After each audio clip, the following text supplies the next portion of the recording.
Hey guys, today we're reading Miss Nelson is Back. It's the sequel to Miss Nelson is Missing. If you haven't seen that one, go check that one out before you read this one.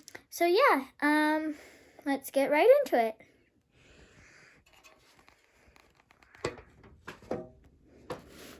Miss Nelson is back.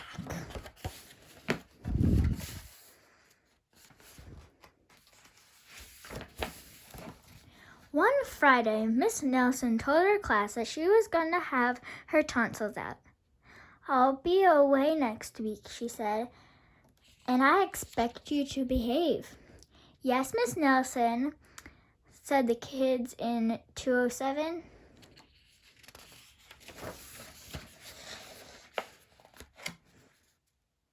But at recess, it was another story. "Wow," said the kids. "While Miss Nelson is away, we can really act up." "Not so fast," said a big kid from 309. Haven't you heard of Viola Swamp?" "Who?" said Miss Nelson's kids. "Miss Swamp is the meanest substitute in the whole world," said the big kid. "Nobody acts up when she's around." "Ooh," said Miss Nelson's kids. "She's a real witch," said the big kid. "Ooh," said Miss Nelson's kids. I'll just bet you get the swamp," said the big kid. On Monday morning, Miss Nelson's kids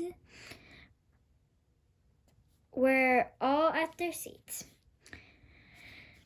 They were very nervous. Some of them had not slept all weekend. "If we get the swamp, I'll just die," said one kid. They heard footsteps in the hall. Slowly, the knob turned. The door opened. It was Mr. Blansworth, the principal. "I shall personally take over this class," he said. Miss Nelson's kids were so relieved. But as soon as they learned that Mr. Blansworth was not a lot of fun. All morning, Mr. Blansworth tried to amuse the kids in the class with his corny card tricks. "Oh, brother," said the class. After that afternoon, Mr. Blansworth showed the kids his favorite shadow pictures. "This is kids' stuff," said the class. The next day, Mr. Blansworth demonstrated his favorite bird calls. They were not a success. And for 2 days, Mr. Blansworth showed slides of his goldfish, Lucille. Miss Nelson's kids have never been so bored. While discussing erasers in the schoolyard, 3 of the ringleaders of 207 discussed the situation. "Something will have to be done," they said. We must get rid of Blansworth." They hatched a plot. After school, they painted and sewed and borrowed some old clothes, and they practiced some very difficult stunt work in the backyard. The next day, they weren't in class. "That's too bad," said Mr. Blansworth. "They'll miss all the excitement." Mr. Blansworth was about to show the class his collection of ballpoint pens from all over the world when someone came to the door. Slowly turned the knob turned, and the door opened. "Oh, look," said the class. "Miss Nelson is back." A tall and lumpy Miss Nelson tottered into the room. Mr. Blansworth was surprised. "You're back sooner than we expected," she said. And the tall and lumpy Miss Nelson didn't speak. Said the kids. Her throat must still be sore. Are you sure you're well enough?" said Mr. Blansworth.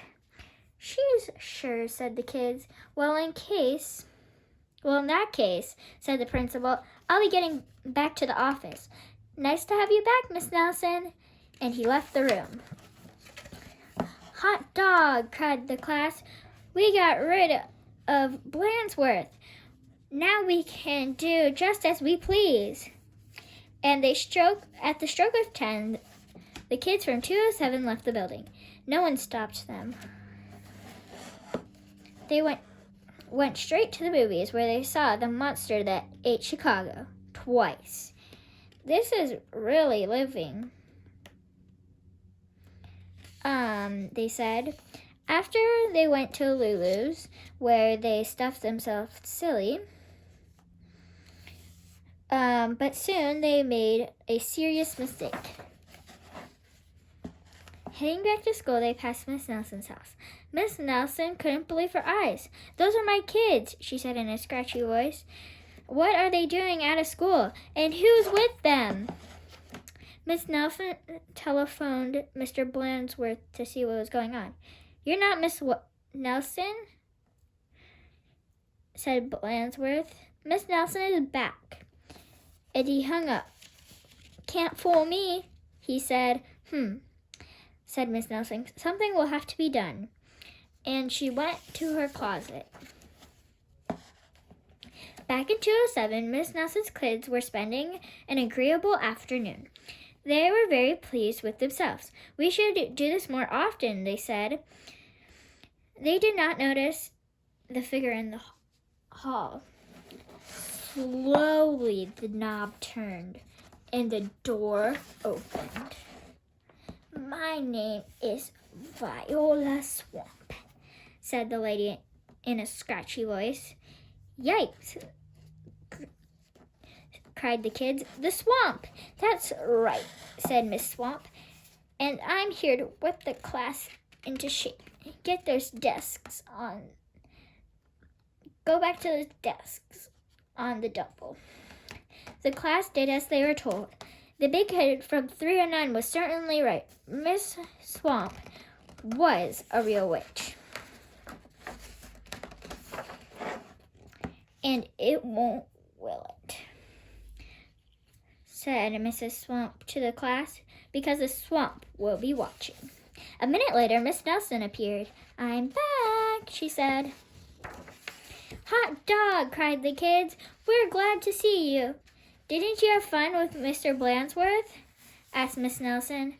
Said the kids. They decided not to mention Miss Viola Swamp, but they wondered why Miss Nelson hadn't seen her in the hall. And that's the end of the story. Miss Nelson's back.